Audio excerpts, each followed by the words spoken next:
friends. Bailey Jones here stepping in yet again to save the day. My mommy's been very, very busy working on little projects that she's gonna surprise you with. So as a result, she asked good old Bailey here to come in and save the day again. So I'm here to bless you with my presence. What can I tell you about my day? I woke up, I sleep with my mommy and my daddy, even though my daddy doesn't like that. He thinks doggies belong on the ground, but mommy insists that I am with her. I will note she doesn't let my human brother and sister come sleep in the bed, and daddy doesn't think that's okay. But enough of these personal matters. I woke up, I went potty, and then I had my breakfast, and I went for a walk with my daddy, my brother, and my sister. It's very cold in Canada. Even though I walk around only in my fur, I stay very, very warm. So I'm okay. But I notice that my mommy gets very cold because she's from Florida. But enough about me. Please tell me in the comments section about you. Good old Bailey doesn't want to always just talk about himself. Do you have puppies too? Do you have cats? God forbid. Or do you have dogs? That's all I can think about for now. But again, if you like it, do the thumbs up. And leave a comment in the comment section about if you enjoy Bailey. Okie dokie. Bye. Bye. Woof. Bye.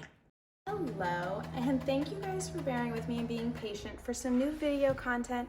I have been working on a surprise, something that does involve storybook scrapbooking and sketches and video content, but I'm not able to talk about it quite yet. So today I'm coming on because I am playing catch up from Chrissy's Beautiful Life. And so I'm using the sketch that was supposed to be on October 28th. And so you can see I already have my core pieces here. And there's also some mixed media, it seems like, on the sketch. And so what I did is I used my swatch book that I have, where I literally just put all of my mixed media products on, and then I just put the company and the name. And so I chose, based off of these colors, I wanted to pick up on this blue color, so I chose Ride the Tide and Lapis Dance. The Lapis Dance kind of is the dark blue, and Ride the Tide is sort of the light blue. And then I also wanted to tie in some of the reds, so I'm doing Red Necking and Trippin' in the Tropics, and they are all creamies from Shimmers paints.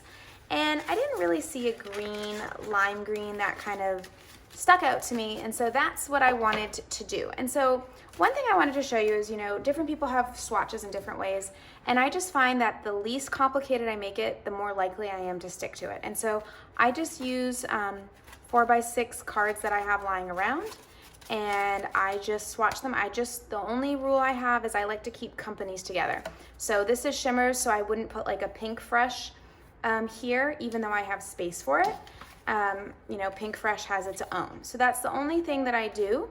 And it's something I just really love using. It's quick, it's easy, and what I love is it allows me to just hold things right up to them to see how they go. Like if I had this is actually in storage in Florida, but if I had this color, I'd probably use it because I like how it plays off of this pattern paper. So that's the beautiful thing about having this.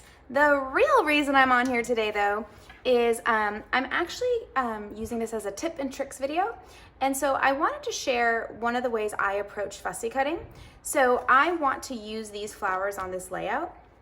And so the way that I approach fussy cutting is I like to take the big paper I want to fussy cut, and I like to cut it apart. So like that's one flower I want to cut. So I like it to be in its own little piece of paper. So everything that I'm cutting together goes in a pile, and then I cut each one at a time. So like this one goes in a pile. These 3 flowers will all go together. So I cut it like that. I want these big flowers to all stay together, so I cut them out. And this has just been one way that I find fussy cutting is somehow less overwhelming, and it's easier to get a clear cut. So what happens when I'm done doing that is then I would take my fussy cut flower, and what I tend to do is I like to have a little bit of white space between the image. I just feel like it gives me a little bit more luxury in making mistakes. And then if you notice, I don't really move my scissors much. I actually just move my paper more. So it's more that the paper is moving than the scissors are moving. So this is what I mean by the paper is moving. You can see with my right thumb in my right hand, I'm rotating the flower that I'm cutting as I'm cutting it with my scissors. Now, if I was going to use the scissors and move the scissors, this is what that looks like. So now I'm moving my scissors, and I find that it makes cuts more disjointed, and if you can see, I find a harder time creating a border. And so that's why I rather just move the flower image or the motif or icon that I'm fussy cutting out and keep my scissors in one spot.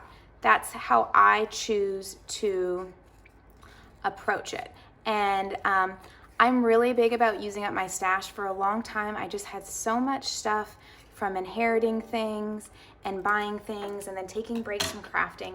And so I love using my pattern papers as embellishments. You can stretch your sketch, or you can stretch your stash so much by fussy cutting patterns of papers. And then you can see the green pairs beautifully with this, and these are not from the same collections. I am pretty sure this is a Dear Lizzy pattern paper, and this is from Citrus Twist kits. So and it's like one of their originals. It's not like a collection from Dear Lizzy, but you see how lovely it matches. And then this pattern is Dear Lizzy, but this is also Citrus Twist, but you can see how they all kind of coordinate. And so I just wanted to come on and share that tip for fussy cutting.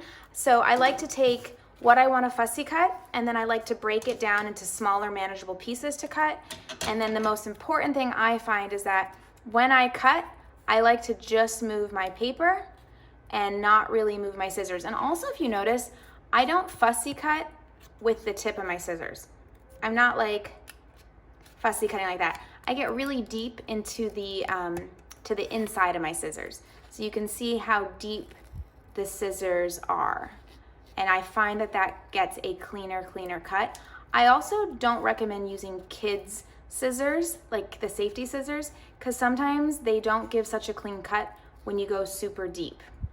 So those are my tips and tricks for you guys. This is a layout that you guys will see on my Instagram. It will not be up on YouTube, but I do have some videos planned to upload next week for you guys on Monday, Wednesday, and Friday. Have a great weekend. Bye.